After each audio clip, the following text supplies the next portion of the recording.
আসসালামু আলাইকুম। প্রিয় দর্শক, আপনাদের সকলকে আমন্ত্রণ জানাচ্ছি অন্য মঞ্চের আলাপচারিতায়। আজ আমাদের সঙ্গে আলোচনার জন্য অথবা আড্ডার জন্য অথবা আসলে আলাপচারিতার জন্যই আমাদের সঙ্গে আছেন। মবের তাণ্ডবকে সরকার প্রশ্রয় দেয়, বিপাকে পড়েছে পুলিশ। একদিকে সরকারি হুকুম তালিম করতে গিয়ে পুলিশকে জেলে পুরতে হচ্ছে মবের শিকার হওয়া ব্যক্তিকে, আবার সামাজিক মাধ্যমে সমালোচিত হয়ে পুলিশের উপরে চোটপাট দেখাচ্ছে সরকার উপর মহল। ধানমন্ডি ৩২ নম্বরে শ্রমজীবী এক রিকশা চালকের কাছে ধরাশয়ী হয়েছে নোবেল বিজয়ী প্রফেসর ইউনূসের সরকার। পুরো পরিস্থিতি লেজে গোবরে করে সরকার এখন দোষ চাপাচ্ছে পুলিশের উপর, তলব করেছে কৈফিয়ত। অন্যদিকে সন্ত্রাসীরা পুলিশের উপর আক্রমণ করলেও পুলিশকে এখন দর্শকের ভূমিকা পালন করতে হচ্ছে। সন্ত্রাসীদের একের পর এক আক্রমণের শিকার হতে হচ্ছে পুলিশকে। এমন পরিস্থিতিতে পুলিশের সামনে কেউ অস্ত্র বের করলে আত্মরক্ষার্থে বাহিনীর সদস্যদের গুলি করার নির্দেশ দিয়েছে চট্টগ্রাম মেট্রোপলিটন পুলিশ কমিশনার। পুলিশের মাঠ পর্যায় থেকে সরকারকে জানিয়ে দেওয়া হয়েছে, এভাবে মব সন্ত্রাসের প্রতি সরকারি পৃষ্ঠপোষকতা চলতে থাকলে পুলিশের পক্ষে কাজ করা সম্ভব নয়। সরকারি সিদ্ধান্ত মানা কঠিন হয়ে যাওয়ায় ঢাকা শহরে আর চাকরি করতে চায় না পুলিশ সদস্যরা। এজন্য ঢাকা থেকে বদলি হওয়ার আবেদনের হিড়িক পড়েছে পুলিশ সদর দপ্তরে। বিস্তারিত জানতে চলুন যাওয়া যাক বিশ্লেষণে। কথায় আছে, একটি ঘোড়াকে জোর করে পানিতে ফেলা যায়, কিন্তু জোর করে পানি পান করানো যায় না। মানুষের ধর্মীয় বিশ্বাসের পরবর্তী বিশ্বাসের নাম রাজনৈতিক বিশ্বাস। যত জুলুম নির্যাতন করা হয়, এই বিশ্বাস আরো মজবুত হয়। তা আরো একবার প্রমাণিত হলো বঙ্গবন্ধু শেখ মুজিবুর রহমানকে সপরিবারে হত্যার শোকাবহ দিন 15ই আগস্টকে ঘিরে। সরকারি বুলডোজার দিয়ে বাড়িটি গুড়িয়ে দিয়েও সরকারের মধ্যে 15ই আগস্ট নিয়ে আতঙ্ক ছিল। সেটি পরিষ্কারও করেছিল প্রধান উপদেষ্টার প্রেস সচিব। পুলিশকে যে ব্যবস্থা নেওয়ার কথা বলেছিল তাও পরিষ্কার হয়েছিল ডিএমপি কমিশনারের কণ্ঠে। দুজনেই বলেছিলেন 15ই আগস্ট কেউ ধানমন্ডিতে বা অন্য কোথাও কর্মসূচি পালন করলে আইনি ব্যবস্থা নেওয়া হবে। সে অনুযায়ী 14ই আগস্ট থেকে 32 নম্বরের সামনে পুলিশের সাজ রব ছিল, যদিও বিএনপির জন্য 32 ছিল খোলা, যাতে তারা মবের রাজত্ব কায়েম করতে পারে। কিন্তু ওই যে প্রবাদ আছে, ঘোড়াকে জোর করে পানিতে ফেলা যায় কিন্তু জোর করে পানি পান করানো যায় না, তেমনি 32-এ গেলে মবের শিকার হতে পারে, চলতে পারে নির্যাতন। তা জানার পরও সাধারণ মানুষ গিয়েছিলেন শ্রদ্ধা জানাতে। তাদেরই একজন রিকশা চালক আজিজুর রহমান। নিজের আয় থেকে 400 টাকায় কেনা একটি ফুলের তোড়া হাতে নিয়ে 32 নম্বরে গিয়ে মবের তাণ্ডবের মুখে পড়েন আজিজুর। তাকে মারধর করে রিকশাটিও ভেঙে দেওয়া হয়। সরকার উপর মহলের নির্দেশে যারা তাকে মারলো তাদের কোনো বিচারই হলো না, উল্টো আজিজুরকে আটক করে হত্যা চেষ্টা মামলার আসামি করলো পুলিশ। পুলিশ প্রতিবেদনে বলা হয়, গত বছরের 4 আগস্ট ধানমন্ডি থানা এলাকার একটি মিছিলে মোহাম্মদ আরিফুল ইসলাম নামে একজন গুলিবিদ্ধ হন। ঢাকা মেডিকেল হাসপাতালে 2 মাস চিকিৎসা শেষে তিনি সুস্থ হন। এই ঘটনার 8 মাস পর 2রা এপ্রিল হত্যা চেষ্টা মামলা করেন আরিফুল। এরও প্রায় 4.5 মাস পর 15ই আগস্ট এক আসামি আজিজুর ধানমন্ডি 32 নম্বর থেকে গ্রেফতার হন। দর্শক, মবকারীরা আজিজুরকে মারধর করছে এমন দৃশ্যের ভিডিও ভাইরাল হলেও পুলিশ আদালতকে জানায় গ্রেফতারের সময় ধস্তাধস্তিতে তিনি সামান্য আঘাত পান। তার বিরুদ্ধে মামলার এফআইআর এ দণ্ডবিধির বেশ কয়েকটি ধারা উল্লেখ করা হয়। এর মধ্যে হত্যা চেষ্টার 307 ধারাও রয়েছে। এই ধারার অপরাধের সর্বোচ্চ শাস্তি 10 বছরের কারাদণ্ড। সাথে যোগ করা হয়েছে ফৌজদারি দণ্ডবিধির 325 এবং 326-এর মতো দুটি গুরুতর ধারা, যার শাস্তি 7 বছর থেকে যাবজ্জীবন কারাদণ্ড। এছাড়া আজিজুরের বিরুদ্ধে দণ্ডবিধির 143, 147 এবং 149 ধারায় অভিযোগ আনা হয়েছিল, যেখানে শাস্তি হলো 6 মাস থেকে 2 বছর পর্যন্ত যে কোনো মেয়াদের কারাদণ্ড। এসবই ধানমন্ডি থানা পুলিশ করেছে উপর মহলের নির্দেশে। আদালতে পুলিশের অনুরোধে তড়িৎ সাড়া দিয়ে আজিজুরকে পাঠিয়ে দেয় কারাগারে। তবে এরপর 24 ঘন্টায় বদলে যায় চিত্র। ফুল দিতে গিয়ে সাধারণ এক রিক্সা চালককে কারাগারে যাওয়ার ঘটনায় সমালোচনার ঝড় ওঠে সোশ্যাল মিডিয়ায়। বঙ্গবন্ধুর প্রতি বিপুল মানুষের ভার্চুয়াল শ্রদ্ধা জানার মধ্যে এমন ঘটনা আরো কোণঠাসা করে দিয়েছে সরকারকে। এরপর শুরু হয় ড্যামেজ কন্ট্রোলের হাস্যকর বিভিন্ন আয়োজন। সরকারের নির্দেশনা পালন করতে গিয়ে বলির পাঠায় পরিণত হতে হচ্ছে ধানমন্ডি থানার ওসিকে।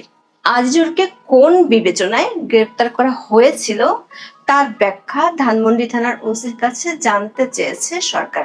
সেই তথ্য আবার জানানো হয়েছে 7 দিন আগে আইনি ব্যবস্থার হুঁশিয়ারি দেয়া প্রেস সচিবের নেতৃত্বাধীন প্রধান উপদেষ্টার প্রেস উইং। এতে বলা হয়, ওসির সাম্প্রতিক কর্মকাণ্ড বক্তব্যে কোনো অসঙ্গতি আছে কিনা খতিয়ে দেখতে বলা হয়েছে ডিএমপিকে। একই সঙ্গে আজিজুরের বিরুদ্ধে হওয়া মামলার তদন্ত দ্রুত শেষ করে ফৌজদারি কার্যবিধি সংশোধিত 173-এর ক ধারা অনুযায়ী প্রতিবেদন দেওয়ার নির্দেশ দেওয়া হয়েছে। দর্শক, সম্প্রতি ফৌজদারি কার্যবিধি সংশোধন করে 173-এর ক ধারা যোগ করে অন্তর্বর্তী সরকার।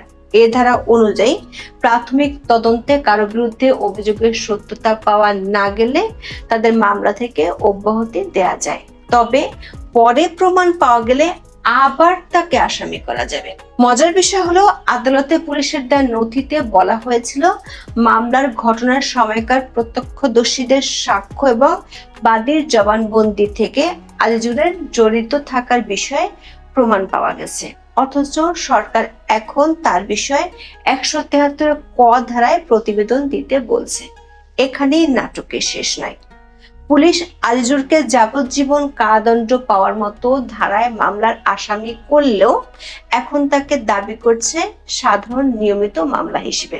আজিজুরের বিরুদ্ধে অভিযোগের প্রমাণ পাওয়ার কথা তারা আদালতকে জানালেও এখন দাবি করছে তিনি গ্রেপ্তার হয়েছেন সন্দেহভাজন আসামি হিসেবে। সামাজিক যোগাযোগ মাধ্যম সহ সংবাদ মাধ্যমে আজিজুরের গ্রেপ্তার ও মামলা নিয়ে ভুল তথ্য ছড়ানোর পাল্টা বাগাড়ম্বর করেছে ডিএমপি। তাদের বিবৃতিতে বলা হয়, আজিজুরকে যে মামলায় আসামি হিসেবে আদালতে পাঠানো হয়েছে তা পেনাল কোডের একটি নিয়মিত মামলা, কিন্তু অনেকেই বিষয়টিকে হত্যা মামলা হিসেবে প্রচার করছে। দর্শক, ইতিমধ্যে আমরা আজিজুরের মামলার ধারাগুলো উল্লেখ করেছি। সেখান থেকে পরিষ্কার একটি হত্যা চেষ্টার মতো মামলার গণ আসামি হিসেবে আজিজুরকে গ্রেফতার করে পুলিশ। তার উপর মবের তাণ্ডবকেও অস্বীকার করেছে পুলিশ। যেখানে আজিজুর মবকারীদের বিরুদ্ধে হত্যা চেষ্টা মামলা করতে পারেন, সেখানে পুলিশ উল্টো তাকেই করেছে হত্যা চেষ্টা মামলার আসামি। এখন ফাঁদে পড়ে তারা নতুন স্ক্রিপ্ট সাজানোর চেষ্টা করছে। পুলিশের কাঁধে বন্দুক রেখে সরকারও এখন কেবল নিজেদের রক্ষার পথ খুঁজছে। কিন্তু সরকারের এমন কাণ্ডে পুলিশের মাঠ পর্যায়ে ব্যাপক অসন্তোষ দেখা দিয়েছে। পুলিশ কর্মকর্তাদের দাবি, সরকার পুলিশকে রাজনৈতিক পাগলা ঘোড়া হিসেবে ব্যবহার করছে, কিন্তু যখন সমালোচনার শিকার হচ্ছে তখন পুলিশকে ভিলেন বানানো হচ্ছে। এই নাটক বন্ধ না করলে পুলিশের পক্ষে কাজ করা অসম্ভব হয়ে পড়েছে। আশার কথা হলো, সরকার এবং পুলিশের বিপাকের মধ্যে সদয় হয়েছে আদালত, কিন্তু তারপরও কিছু প্রশ্ন থেকেই গেল। একদিন আগে যে আজিজুরকে হত্যা চেষ্টা মামলায় কারাগারে পাঠিয়েছিল আদালত, ঠিক একদিন পর নতুন কোন নির্দেশনা পাওয়ার পর তাকে জামিন দেয়া হলো? বাংলাদেশে কি এরকম মিথ্যা মামলা হতেই থাকবে, এমনকি হত্যা মামলাও? এদিকে মবকে সরকার প্রশ্রয় দেয়, প্রায় পুলিশকে ঘটনাস্থলে মার খেতে হচ্ছে। গত মে থেকে জুলাই পর্যন্ত 3 মাসে পুলিশের উপর 145টি মবের ঘটনা ঘটেছে। অধ্যাপক ইউনূসের শাসনামলে পুলিশের উপর হামলার ঘটনা ব্যাপকভাবে বেড়েছে। সরকার সন্ত্রাসীদের দমনের জন্য পুলিশের হাতে শুধু লাঠি আর রাবার বুলেট দিয়ে কাজ সারতে চায়। এমন পরিস্থিতিতে সন্ত্রাসীরা পুলিশের উপর হামলা চালায়। পুলিশ আর সরকার এমন নির্দেশ মেনে কাজ করতে চায় না। গত 12 আগস্ট ওয়াকিটকি বার্তার মাধ্যমে সিএমপি কমিশনার হাসিফ আজিজ সকল পুলিশ সদস্যকে অস্ত্রধারীদের দেখা মাত্র গুলি করার নির্দেশ দেন। সিএমপি কমিশনার ওই ওয়্যারলেস বার্তায় বলেছিলেন, শুধু রাবার বুলেট দিয়ে কাজ হচ্ছে না, বন্দরে এক এসআই গুরুতর আহত হয়েছেন, আর 1 ইঞ্চি এদিক সেদিক হলে বড় ধরনের দুর্ঘটনা ঘটতো। বন্দর থানার সাব ইন্সপেক্টর যে পরিস্থিতির শিকার হয়েছেন, ওই পরিস্থিতিতে কেউ পড়লে কোনো অবস্থাতেই প্রজেক্টাইল লাশ ছাড়া কেউ ফিরে আসবে না। সেজন্য তিনি নির্দেশ দেন, পুলিশের কোনো টহল পার্টির সামনে কেউ অস্ত্র বের করা মাত্র গুলি করা হবে। দণ্ডবিধির 96 থেকে 106 ধারা অনুযায়ী সব পুলিশ অফিসার আত্মরক্ষার অধিকার রাখেন। আক্রমণ হওয়ার আগে অস্ত্র বের করার মুহূর্তে গুলি করবে, হয় মাথায়, নয়তো বুকে, নয়তো পিঠে করবে। সরকারি গুলির সর্বোত্তম ব্যবহার নিশ্চিত করতে হবে। সিএমপি কমিশনার এমন বার্তা মাঠ পর্যায়ের পুলিশ প্রশাসনেরও। পুলিশকে সরকার যেভাবে ননির পুতুল বানিয়ে রেখেছে, এভাবে তারা কাজ করতে চায় না। আবার সরকার রাজনৈতিক ঢাল হিসেবে ব্যবহারের চিরাচরিত পথ থেকেও এই বাহিনীর সদস্যরা বের হতে চায়। মব সন্ত্রাসকে প্রশ্রয় দেওয়া এবং পুলিশকে নিজের ইচ্ছে মতো ব্যবহারের কারণে বেশিরভাগ পুলিশ সদস্য ঢাকায় আর কাজ করতে চায় না।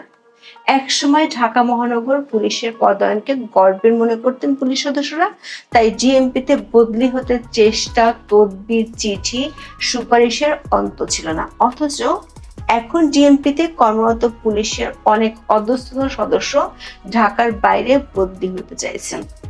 পুলিশ সদর দপ্তরে ডিএমপি থেকে ঢাকার বাইরে বদলি চেয়ে 7,500-এর বেশি আবেদন জমা পড়েছে। আবেদনের এই হিড়িক পুলিশ সদর দপ্তরে এই মুহূর্তে কনস্টেবল, এএসআই, এসআইদের বদলির সব আবেদন বাতিলের সিদ্ধান্ত নিয়েছে। ডিএমপি থেকে কাউকে সরানো যাবে না বলে সব বিভাগকে নির্দেশনা দেওয়া হয়েছে। এরপরও চেষ্টা, তদবির থামছেন না। পুলিশের এমন বার্তায় বিপাকে পড়েছে অধ্যাপক ইউনূস সরকারের উপর মহল। রিকশা চালক আলজুর কাণ্ডের দায় পুলিশের উপর চাপাতে চেয়েছিল সরকার, কিন্তু পুলিশ এমন দায়ভার আর নিতে চায় না। সব মিলে নিরীহ এক রিকশা চালককে গ্রেপ্তারের ঘটনা গলার কাটা হয়ে দাঁড়িয়েছে ডক্টর ইউনূসের অন্তর্বর্তী সরকারের জন্য। বছর ধরে মানবাধিকারের চরম লঙ্ঘনের মধ্যে এ ঘটনা তৈরি করেছে নতুন মাত্রা। সাথে যোগ হয়েছে মাঠ পর্যায়ের পুলিশের পুলিশ রূপে ফিরে যাওয়ার ইঙ্গিত।